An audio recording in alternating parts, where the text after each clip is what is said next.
হরি ওং নমঃ শিবায়। হরি ওং নমঃ শিবায়। হরি ওং নমঃ শিবায়। ওং শ্রী মহাকাল রুদ্রদেবায় নমঃ। ওং শ্রী মহাকাল ভৈরব দেবায় নমঃ।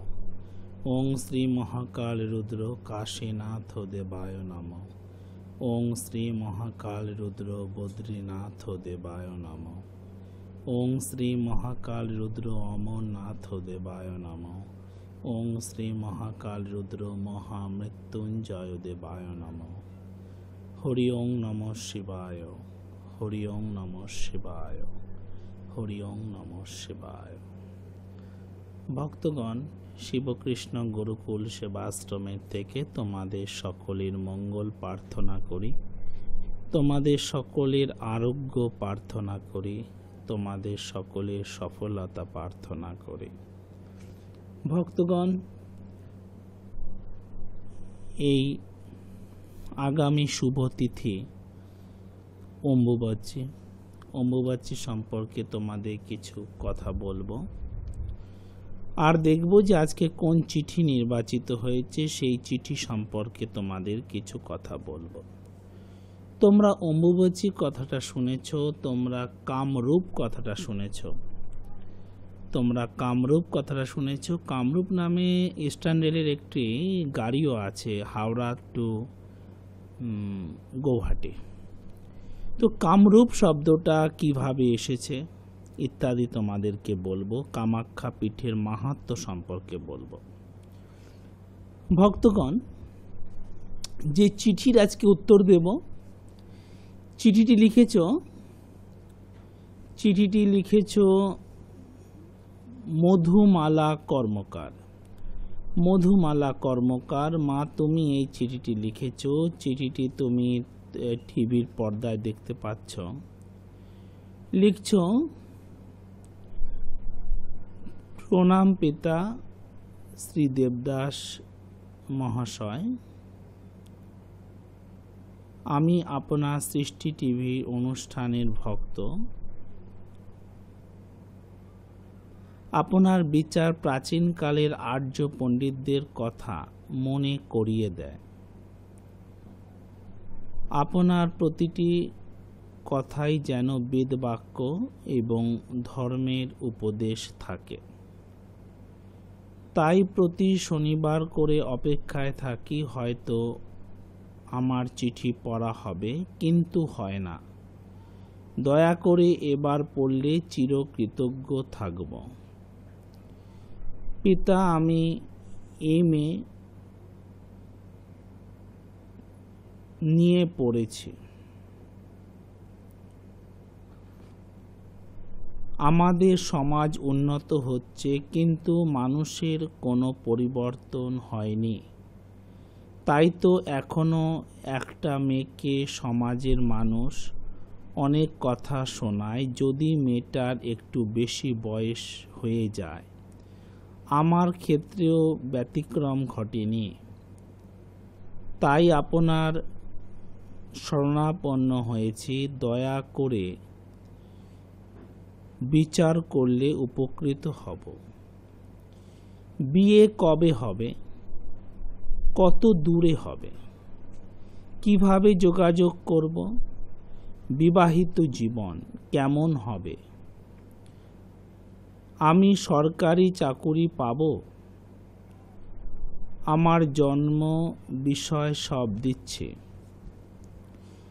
জন্মসাল 1976, স্থান বাংলাদেশ, সময় ভোর 5:30, বার বৃহস্পতিবার,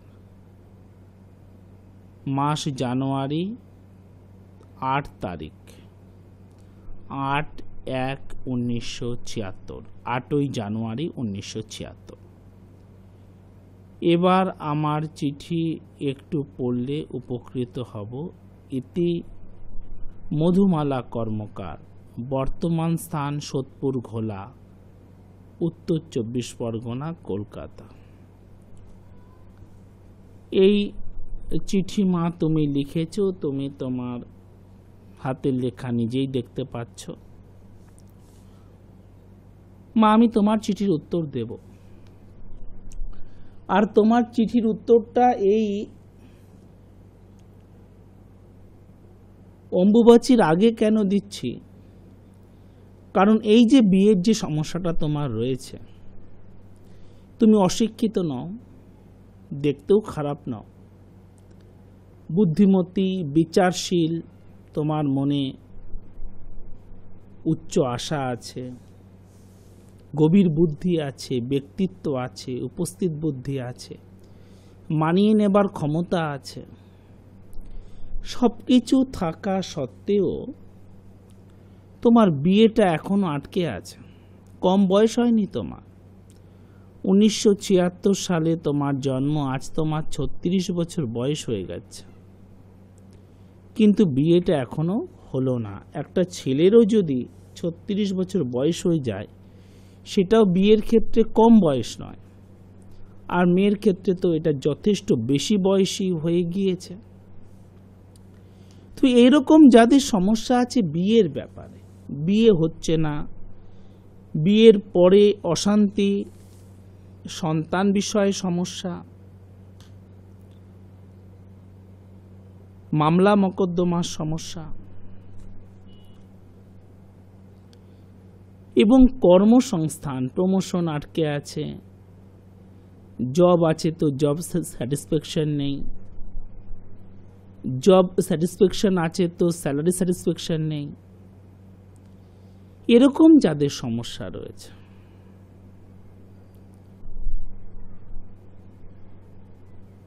অনুরাযোগের মতো সমস্যা, যেখানে বিয়ে সবচেয়ে জীবনে বড় বাধা, বিয়ে সারা জীবনে নাও হতে পারে,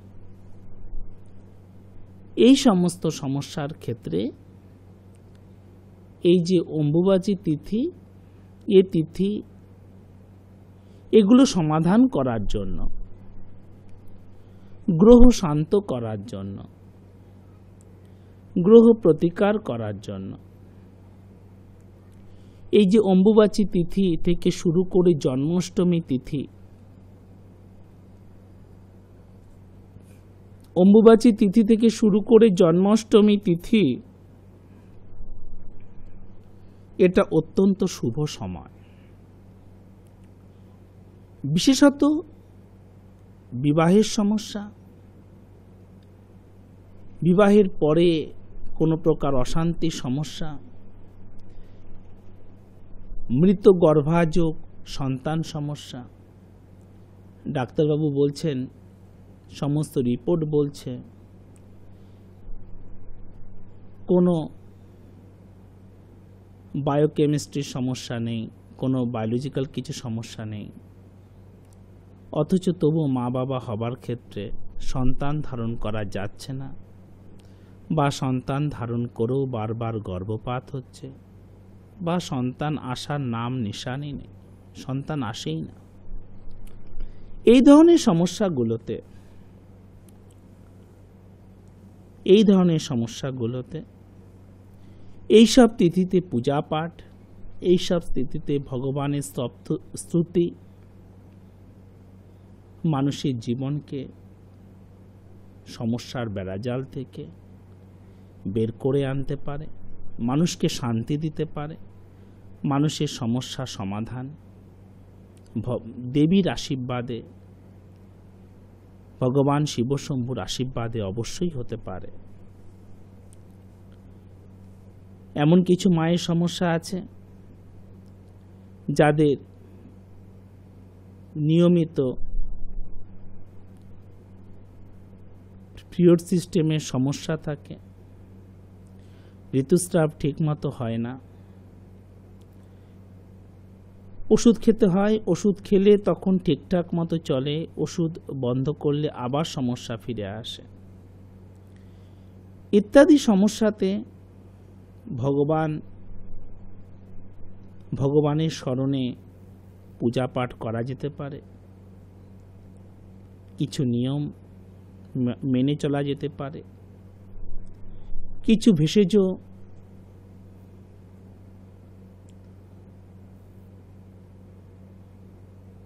ভেষজ কিছু বনৌষধি কিছু আয়ুর্বেদের কিছু পরামর্শ গ্রহণ করা যেতে পারে, তার জীবনকে মঙ্গলময় করবে। ভক্তগণ, এই কামাখ্যা পীঠ সম্পর্কে জানব, এর মাহাত্ম্য সম্পর্কে জানব। কামাখ্যা, কামরূপ ইত্যাদি শব্দগুলো অনেকে শুনেছ, অনেকে জানো, অনেকে জানো না, অনেকে কিছুটা জানো, অনেকে সবটা জানো, অনেকে একেবারেই জানো না। তো তন্ত্র পুরাণ, তন্ত্র পুরাণ গ্রন্থে বলছে ব্রহ্মা বিষ্ণু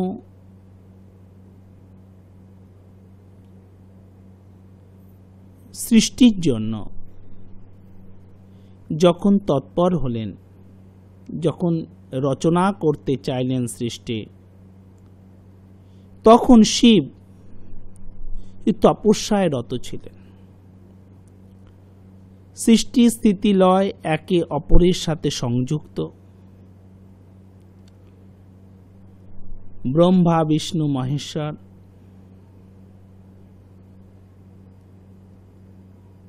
একজন যদি এর মধ্যে উদাসীন থাকেন,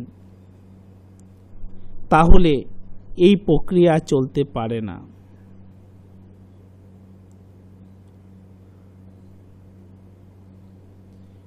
তো সৃষ্টি যখন অচল হতে লাগলো,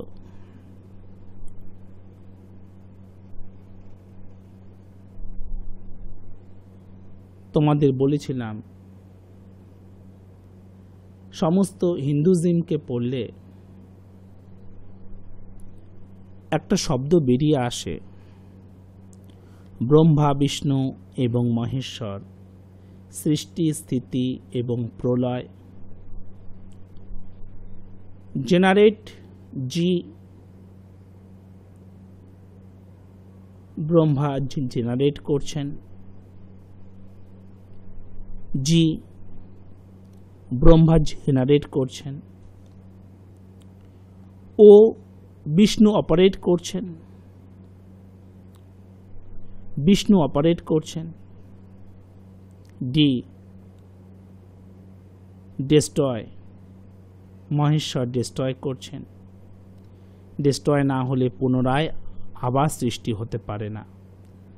যা শুরু আছে তার শেষ আছে, যা একদিন শুরু হয়েছে তা একদিন শেষ হবে, যা আজ শুরু হলো তা কোনোদিনও শেষ হবে। যার জন্ম আছে তার মৃত্যু আছে, একমাত্র ভগবান অজন্মা।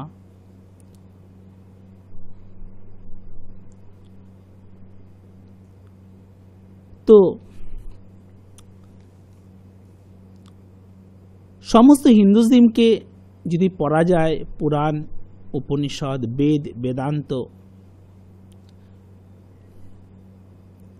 যদি বছরের পর বছর অধ্যয়ন করা যায়, সাধনা করা যায়, ধ্যান করা যায়, তাহলে ব্রহ্মা বিষ্ণু মহেশ্বর এই তত্ত্বকে বুঝতে আরো সুবিধে হয়। যেখানে জিওডি গড শব্দ এখানে এভাবে প্রতিফলিত হয়।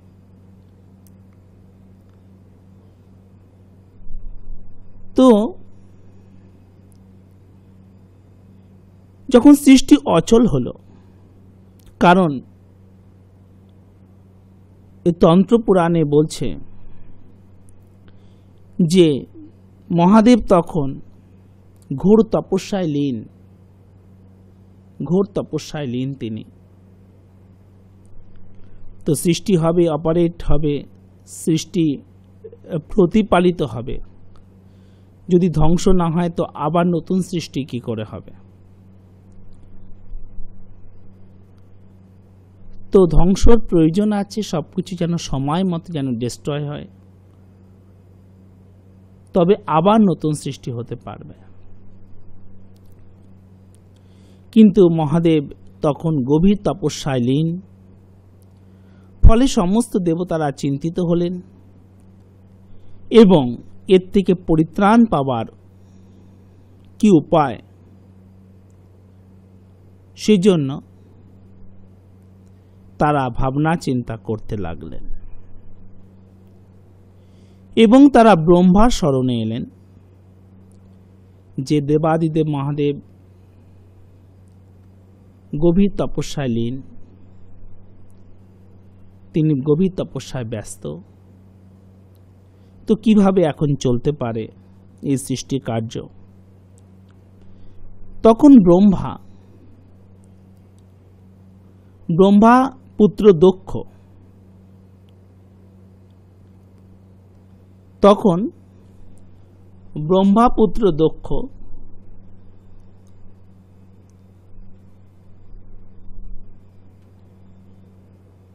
ব্রহ্মাপুত্র দক্ষকে আদেশ দেওয়া হলো যে তুমি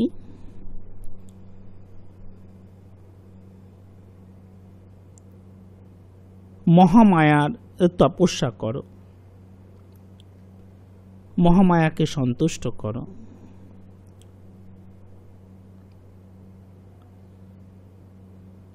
মহামায়া আদ্যাশক্তি, তুমি এই তপস্যা করো, কারণ শিব এবং শক্তি মিলিত না হলে এই সৃষ্টি সম্পাদন সম্ভব নয়। দক্ষ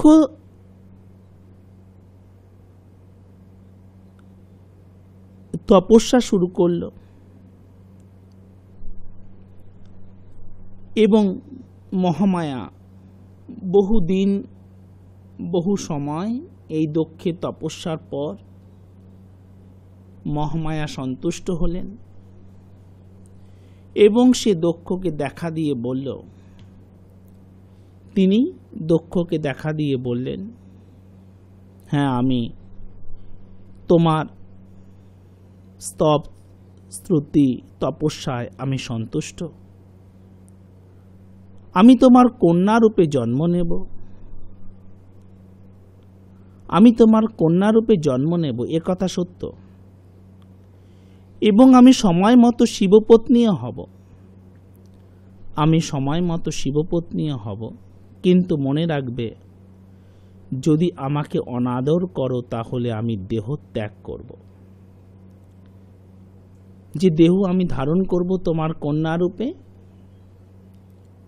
যদি আমাকে অনাদর করো তাহলে আমি দেহ ত্যাগ করব। দক্ষ তাতে সম্মত হলেন এবং সে সময় দক্ষ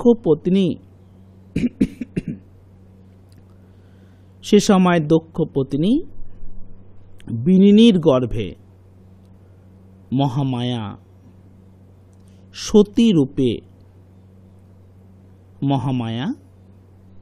সতী রূপে দেহ ধারণ করলেন বা জন্ম লাভ করলেন।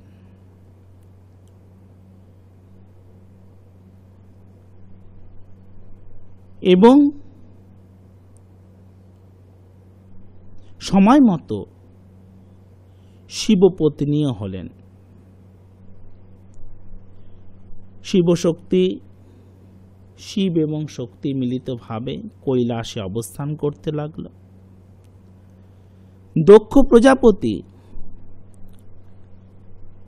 এক সময়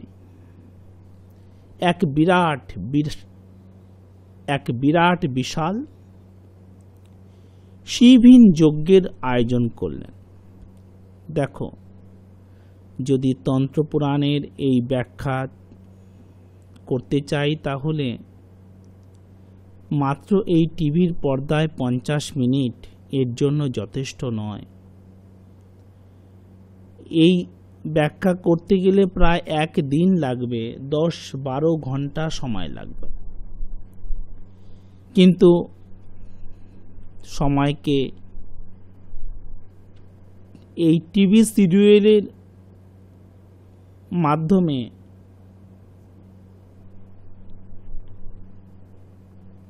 বেঁধে কাজ করতে হলে আমি তোমাদের কাছে সংক্ষিপ্তভাবে বলছি। তো তো দক্ষ প্রজাপতি এক সময় বিরাট বিশাল শিবহীন যজ্ঞের আয়োজন করলেন।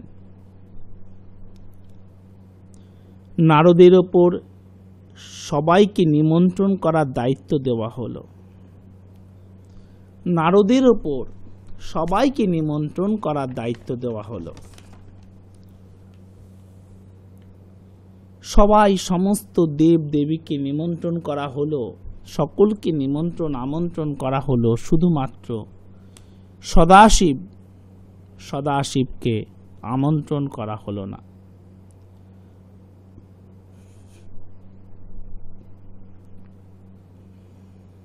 শিবহীন যজ্ঞ। সতী অন্য সকলের মুখে শুনলেন যে তার পিতৃগৃহে, দক্ষের গৃহে খুব বড় এক যজ্ঞের আয়োজন করা হয়েছে। সতী সকলের মুখে শুনলেন যে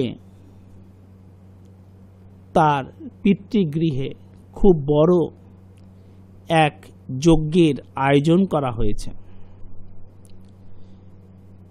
তার মন ব্যাকুল হলো সেই যজ্ঞে যোগদান করার জন্য, সেই যজ্ঞে যাবার জন্য তার মন ব্যাকুল হলো। কিন্তু সদাশিব বারবার বললেন যে দেখো, যখন আমন্ত্রণ আমাদের করা হয়নি তো আমাদের যাওয়াটা ঠিক নয়। তিনি যেতে চাইলেন না। তো তিনি যেতে চাইলেন না, সতী নিজে যেতে চাইলেন যে তুমি যদি নাও যাও, আমি যেতে চাইছি। কিন্তু ভগবান শিব, সদাশিব তাতে আদেশ দিলেন না। তখন সদাশিব তাতে আদেশ দিলেন না। সেই সময় সতী 10 মহাবিদ্যা রূপ ধারণ করে শিবের ওপর প্রভাব বিস্তার করেন। কোন সময় মহামায়া 10 মহাবিদ্যা রূপ ধারণ করেছিলেন? 10 মহাবিদ্যা রূপগুলি কি কি? 10 মহাবিদ্যা রূপগুলো হয়তো তোমরা জানো।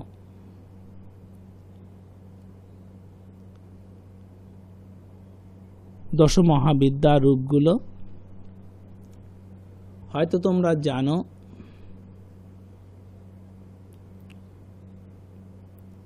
মাতঙ্গী, ছিন্নমস্তা, ধূমাবতী, বগলা, ত্রিপুরা সুন্দরী ইত্যাদি রূপগুলো হলো 10 মহাবিদ্যার রূপ। সে অনেক বড় বিষয়, তাই নিয়ে আলোচনা করতে গেলে আমরা কামরূপ কামাখ্যা নিয়ে আলোচনা করছিলাম, তো সেটা আমরা আগে আলোচনা করে নেই যে কোন সময় সতী রূপ ধারণ করলেন 10 মহাবিদ্যার। যখন সদাশিব তাকে যেতে নিষেধ করলেন, সেই সময় সতী 10 মহাবিদ্যা রূপ ধারণ করে শিবের ওপর প্রভাব বিস্তার করলেন। এবং তখন সতীকে যাবার জন্য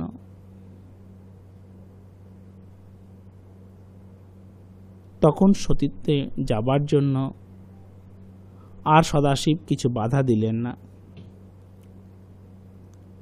সতী তার পিতৃগৃহে, দক্ষরাজের গৃহে গেলেন। বিরাট বিশাল যজ্ঞের আয়োজন করা হয়েছে।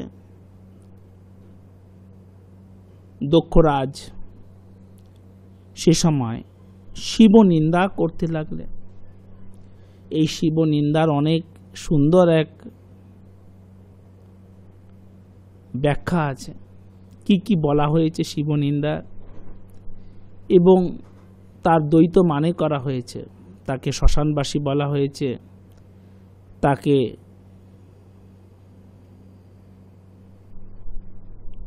ভূতনাথ বলা হয়েছে, তাকে তার গায়ে কামভস্য মাখা রয়েছে তা বলা হয়েছে, আরো অনেক কিছু। তো সেটাও শৈব আরাধনার অত্যন্ত বড় এক বিষয়, যে কি কি কি কি শব্দে শিবনিন্দা করা হয়েছে, তা দ্বৈত মানে করা হয়েছে।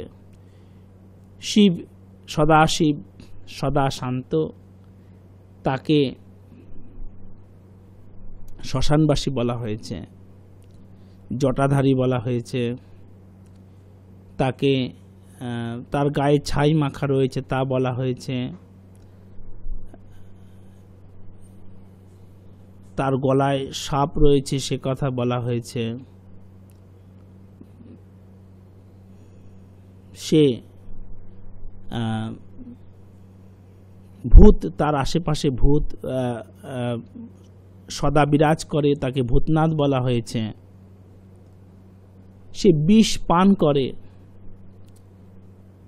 তা বলা হয়েছে,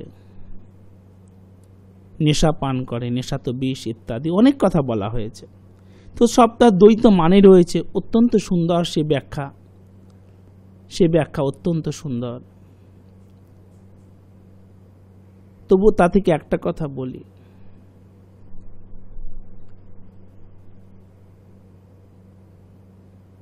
তিনি বিষ পান করেন।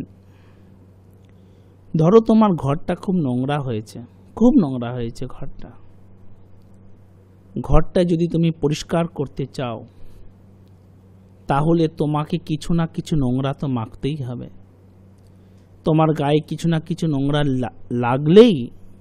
লাগিয়েই ঘরটাকে পরিষ্কার করতে হবে, তবেই ঘরটা অত সুন্দর হবে, অত সুন্দর ঝকঝক চকচকে হবে। কোনো নোংরাকে পরিষ্কার করতে গেলে, কোনো বিষের জ্বালাকে দূর করতে গেলে কিছু বিষ তো তার গায়েও লেগে যায়। কোনো নোংরাকে পরিষ্কার করতে গেলে কিছু নোংরা তো যে পরিষ্কার করবে তার গায়েও লাগবে। অত্যন্ত সুন্দর ব্যাখ্যা, সে ব্যাখ্যা। শুধু এটুকু বলি, যারা শিবের সাধনা করেন তারা সংসারকে পরিষ্কার করেন, ভক্তের মনের নোংরাকে পরিষ্কার করেন,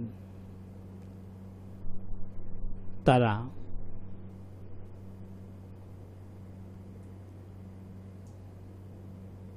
অনেক নোংরাকে পরিষ্কার করেন।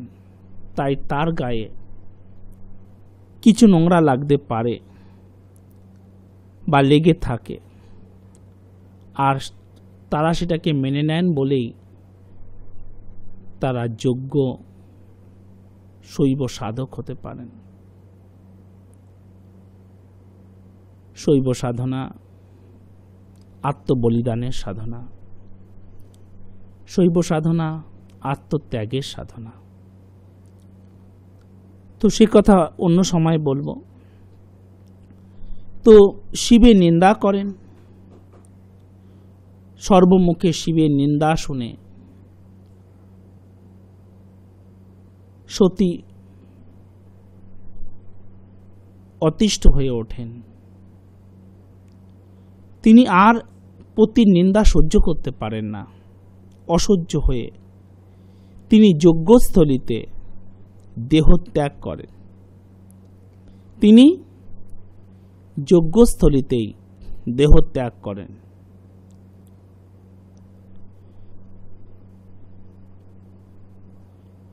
এই সংবাদ শিব সদাশিব পাওয়া মাত্র তিনি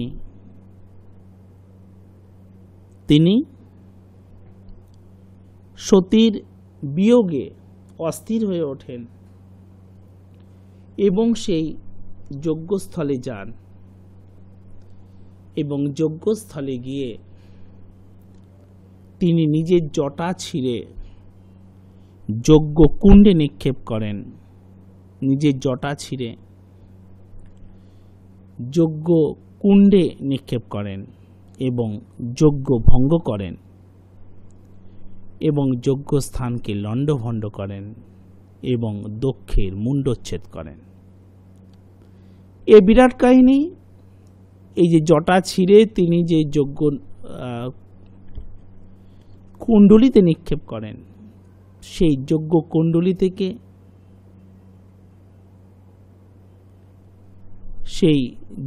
কুণ্ডলী থেকে বীরভদ্র আবির্ভূত হলেন এবং সে আবির্ভূত হয়েই সবাইকে ছেদন করতে লাগলেন, কাটতে লাগলেন, যা পরবর্তী ক্ষেত্রে মঙ্গল গ্রহ হলো। তো এ এক বিরাট কাহিনী আছে। এর আগে আমি কখনো বলেছিলাম, হয়তো 12 বছর আগে আমি এইটি টিভি চ্যানেলে আমি এই নিয়ে আলোচনাও করেছিলাম, তারপরেও করেছি। আমি 2000 সালের মতো কথা বলছি, 2000 সালে বোধহয় আমি করেছিলাম। তো যজ্ঞস্থলীতে নিক্ষেপ করেন এবং যজ্ঞ লণ্ডভণ্ড করেন যজ্ঞস্থলী এবং দক্ষের মুণ্ডচ্ছেদন করেন। সেই সময় দক্ষ পত্নী বিনিনী শোকার্ত হলেন এবং শিবের স্তব স্তুতি করলেন তার স্বামীর জীবন ফিরে পাবার জন্য। তখন ভগবান শিব যজ্ঞের ধরে বা তার দেহতে ছাগ মুন্ড যোগ করে তাকে প্রাণ প্রদান করলেন এবং ভগবান শিব সতীর শরীর কাঁধে তুলে নৃত্য করতে লাগলেন, অস্থিষ্যে নৃত্য, যার ফলে ত্রিভুবন উদ্বেলিত হতে লাগল। শরীর সতী চিৎময়, এ অনেক বড় ব্যাখ্যা, আমি অত কঠিন ব্যাখ্যা এখন যাচ্ছি না। তো সেই সময় সৃষ্টি প্রলয়ের মুখোমুখি, এই অবস্থাতে ভগবান বিষ্ণু তার সুদর্শন চক্র দ্বারা সতীর দেহকে নানা খণ্ডে খণ্ডিত করতে লাগলেন এবং ভারতের বিভিন্ন স্থানে, অবিভক্ত ভারতের মানে বর্তমান পাকিস্তান থেকে বাংলাদেশ, বিভিন্ন স্থানে সতীর শরীরে বিভিন্ন অংশ পতিত হতে লাগলো এবং এক একটি মহাপীঠের নির্মাণ হতে লাগলো। সতীর যোনিখণ্ড এই কামাখ্যায় পতিত হয় এবং প্রস্তর রূপ ধারণ করে। একে কুজ্জিকা পীঠও বলা হয়। আর যোনিখণ্ড যে গুহায় পতিত হয় তাকে মনোভব গুহা বলা হয়। যোনিখণ্ড যে গুহায় পতিত হয় তাকে মনোভব গুহা বলা হয়। একে কামরূপ কেন বলা হয় সে কথা বলবো। তো কামদেব বিশ্বকর্মার দ্বারা এখানে প্রথম মন্দির নির্মাণ করেন। কেন কামদেব মন্দির নির্মাণ করেছিলেন সে কথাও বলবো। কামদেব বিশ্বকর্মা, দেবশিল্পী বিশ্বকর্মার দ্বারা এখানে প্রথম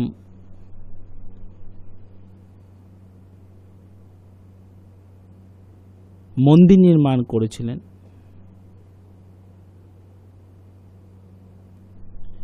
এবং এই মন্দিরকে অনাদাক্ষা মন্দিরও বলা হয়। প্রথম যে মন্দির নির্মাণ হয় তাকে অনাদাক্ষা মন্দির বলা হতো। দেহ ছিন্ন ভিন্ন হবার পর শিব তপস্যা করলেন। দেহ ছিন্ন ভিন্ন হবার পর শিব তপস্যা করলেন।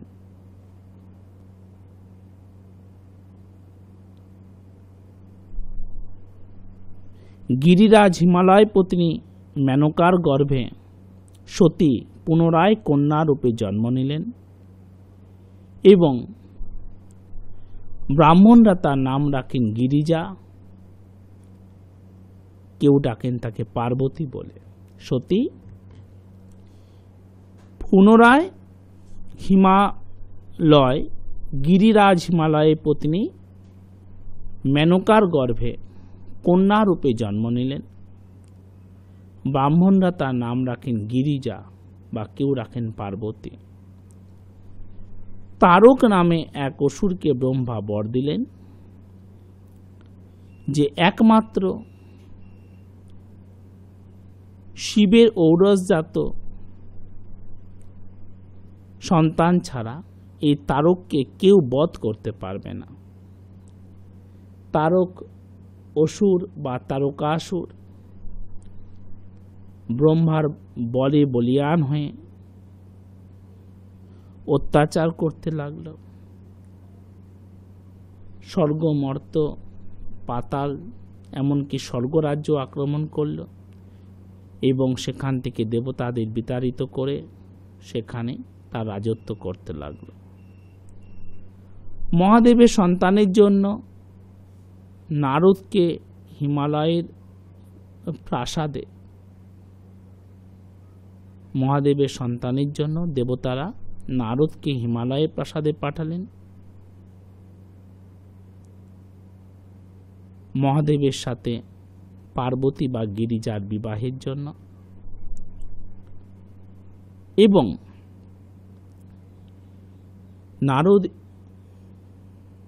হিমালয়কে বললেন এই বিয়ের প্রস্তাবের কথা, এবং তিনি বললেন যে পার্বতী যেন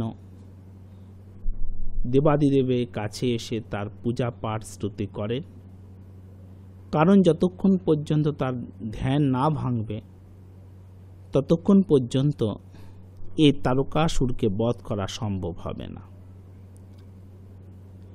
সেই সময় মহাদেবের ধ্যান ভাঙানোর জন্য কি কি করা হয়েছিল তা তোমাদের বলবো। কিভাবে কামরূপের নাম হলো। শিবরাত্রি হলো শিবকৃষ্ণ গুরুকুল সেবাশ্রমের বাৎসরিক উৎসব, যা আবার রয়েছে 10 মার্চ, 11 মার্চ, 12 মার্চ এবং 13 মার্চ 2013 সালে।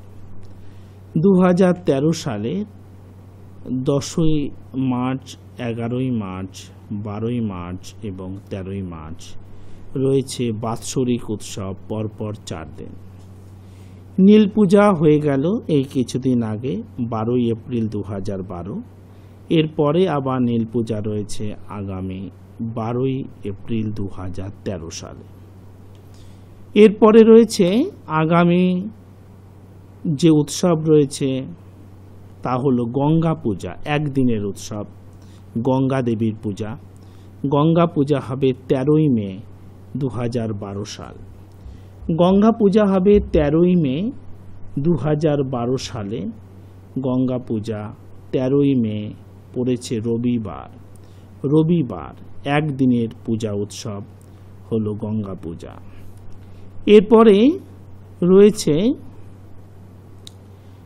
এরপরে রয়েছে গুরু পূর্ণিমা। গুরু পূর্ণিমা রয়েছে 3 জুলাই। 3 জুলাই 2012 সাল, একদিনের উৎসব গুরু পূর্ণিমা, গুরু বন্দনা। গুরু পূর্ণিমার উৎসব অর্থাৎ গুরুদেবের বন্দনা রয়েছে মঙ্গলবার 3 জুলাই 2012। এই উৎসবগুলো অনুষ্ঠিত হবে এই ঠিকানায়, শিবকৃষ্ণ গুরুকুল সেবা আশ্রম, শিবকৃষ্ণ গুরুকুল সেবা আশ্রম, দোলবাড়ি, বাসস্টপ দোলতলা, সুগন্ধা, চুচুড়া হুগলি। পোস্ট হলো সুগন্ধা এবং চুচুড়া হুগলি। এটি চুচুড়া স্টেশন থেকে 10 মিনিটের পথ এবং ব্যান্ডেল স্টেশন থেকে মাত্র 2টি স্টেশন দক্ষিণে বা হাওড়ার দিকে। ব্যান্ডেলের পর হুগলি, তারপরে হলো চুঁচুড়া। এবং হাওড়া স্টেশন থেকে 40 মিনিটের পথ, এবং হাওড়া স্টেশন থেকে 40 মিনিটের পথ। এই ঠিকানায় অনুষ্ঠিত হবে। চুঁচুড়ো স্টেশনে নেমে যে কোনো অটো, ট্রেকার বা বাসে বলতে হবে সুগন্ধা দোলতলা বাস স্টপে যাব। সুগন্ধা দোলতলা বাস স্টপে যাব। দোলতলা বাস স্টপে এসে যে কাউকে বলবে যে দোলবাড়ি যাব, আশ্রমে যাব, দোলবাড়ি আশ্রম যাব বা দেবদাস বাবার আশ্রমে যাব, তাহলেও এইভাবেও আসতে পারবে। একেবারেই কাছে, একেবারেই কাছে। দোলতলা বাস স্টপ থেকে 1 মিনিটের পথও নয়, একদম কাছে। গুরু পূর্ণিমা আগামী 3 জুলাই, সেদিন পড়েছে মঙ্গলবার 2012, 3 জুলাই 2012 মঙ্গলবার। একদিনের উৎসব, গুরুদেবের বন্দনা, গুরু বন্দনা। এছাড়া শৈব আরাধনার মহান তিথি, যে 4টে ব্রত পালন করতে হয় শৈব সাধকদের ভগবানের কৃপা পাওয়ার জন্য, সেগুলো হলো শিবরাত্রি ব্রত, নীল পূজা ব্রত, শ্রাবণী পূর্ণিমার ব্রত এবং তার সাথে হলো ভগবান শিবের জন্মতিথি। তো শ্রাবণী পূর্ণিমার ব্রত বা শৈব আরাধনা থাকছে 1 আগস্ট, 1 আগস্ট শুক্রবার। 1 আগস্ট পড়েছে শুক্রবার। এটি হচ্ছে শ্রাবণী পূর্ণিমা ব্রত শৈব বন্দনা, 1 আগস্ট 2012 শুক্রবার। এবং দীপান্বিতা কালী পূজা শক্তি বন্দনা, দীপান্বিতা কালী পূজা শক্তি বন্দনা থাকছে আগামী 13 এবং 14 নভেম্বর 2012। আগামী 13 এবং 14 নভেম্বর 2012 মঙ্গলবার এবং বুধবার পড়েছে, মঙ্গলবার এবং বুধবার পড়েছে আগামী 13 এবং 14 নভেম্বর 2012। আর তার আগে আরেকটি উৎসব আছে, সেটি হলো জন্ম অষ্টমীর উৎসব। আমরা যেটি পালন করব সেটি হচ্ছে নন্দ উৎসব। 9 তারিখে পড়েছে 9 আগস্ট 2012, 9 আগস্ট 2012 পড়েছে জন্মাষ্টমী। কিন্তু সেদিনটা আমরা পালন করব না। আমাদের উৎসব হবে নন্দ উৎসব, অর্থাৎ 10ই আগস্ট।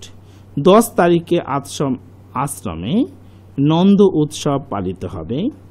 10 তারিখে আশ্রমে নন্দ উৎসব পালিত হবে 10ই আগস্ট। 10ই আগস্ট 2012 সেদিন পড়েছে শুক্রবার।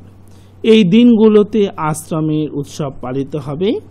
এই নন্দ উৎসবও একদিনের উৎসব, একদিনের উৎসব। আর কালী পুজোর উৎসব 2 দিনের উৎসব। তোমাদের সকলের আমন্ত্রণ থাকলো। যারা তোমরা এই অনুষ্ঠান দেখছো, তোমাদের আত্মীয় স্বজন, বন্ধু এবং পরিবার সহ তোমরা অবশ্যই আশ্রমের এই উৎসবগুলোতে যোগদান করতে পারবে। তোমরা আসতে পারবে এবং পূজা পাঠ শিখতে পারবে। দীক্ষা গ্রহণ যারা করতে চাও আশ্রম থেকে, তোমরা দীক্ষা গ্রহণ করতে পারবে। তোমরা কোন ঠিকানাতে চিঠি লিখবে, চিঠি লেখার ঠিকানাগুলো একটুখানি লিখে নাও। শিবকৃষ্ণ গুরুকুল আশ্রমের ঠিকানাটা লিখে নাও। শিবকৃষ্ণ গুরুকুল, বাবা দেবদাস, দোলবাড়ি, শিবকৃষ্ণ গুরুকুল সেবা আশ্রম, শিবকৃষ্ণ গুরুকুল সেবা আশ্রম, Dolbari, bus stop Doltala, bus stop Doltala, post plus village Sugandha, post office Sugandha, চুঁচুড়া হুগলি, চুঁচুড়া হুগলি। এটি ব্যান্ডেল স্টেশন থেকে 2টি স্টেশন দক্ষিণে বা ডাউনে হাওড়ার দিকে এবং হাওড়া স্টেশন থেকে 40 মিনিটেরও, ওই 40 থেকে 45 মিনিটের রাস্তা। হাওড়া স্টেশন থেকে বাই ট্রেন 40 থেকে 45 মিনিটের রাস্তা হলো চুঁচুড়া। চুঁচুড়া স্টেশন থেকে তোমাদের আসতে হবে 10 মিনিটের পথ সুগন্ধা দোলতলা। দোলতলা এসে যে কাউকে বলবে যে শিবকৃষ্ণ গুরুকুল আশ্রমে যাব, দোলবাড়ি, এই ঠিকানায় তোমরা আসতে পারবে বা চিঠি লিখতে পারবে। যারা দীক্ষা নিতে চাও দীক্ষার জন্য যোগাযোগ করতে পারবে। আরেকটি ঠিকানা হলো আশ্রমের আরেকটি ঠিকানা হলো শিবকৃষ্ণ গুরুকুল সেবা আশ্রম, বাবা দেবদাস, 130 নেহেরু নগর, পোস্ট অফিস মাহেশ, শ্রীরামপুর, থানা শ্রীরামপুর, জেলা হুগলি, পিনকোড নাম্বার 712202। আরেকটি, এটি চিঠি লেখার, এই দুটোই অ্যাড্রেস কিন্তু চিঠি লেখার। অন্য কোনো ঠিকানায় চিঠি লিখবে না। শিলিগুড়ির ভক্ত, পোর্ট ব্লেয়ার, আন্দামানের ভক্ত, ত্রিপুরার ভক্ত, যারা যেখান থেকে অনুষ্ঠান দেখছো, তোমরা অন্য কোনো ঠিকানায় চিঠি লিখবে না। অন্য ঠিকানাগুলো শুধুমাত্র চেম্বারের ঠিকানা, আলোচনা করার ঠিকানা, ধর্ম সম্বন্ধে বা অ্যাস্ট্রোলজি পরামর্শ নেবার ঠিকানা, সেগুলো কিন্তু চিঠি লেখার ঠিকানা নয়। মূল কথা, এই যে সময় অম্বুবাচী, এই সময় এই বিবাহের সমস্যার জন্য অত্যন্ত শুভ সময়। এই বিবাহের সমস্যার জন্য এটি অত্যন্ত শুভ সময়। এটি প্রতিকার করার জন্য অত্যন্ত শুভ সময়। তো তোমরা অবশ্যভাবে এই অম্বুবাচী থেকে শুরু করে, অম্বুবাচীর আগে অথবা এই অম্বুবাচী থেকে শুরু করে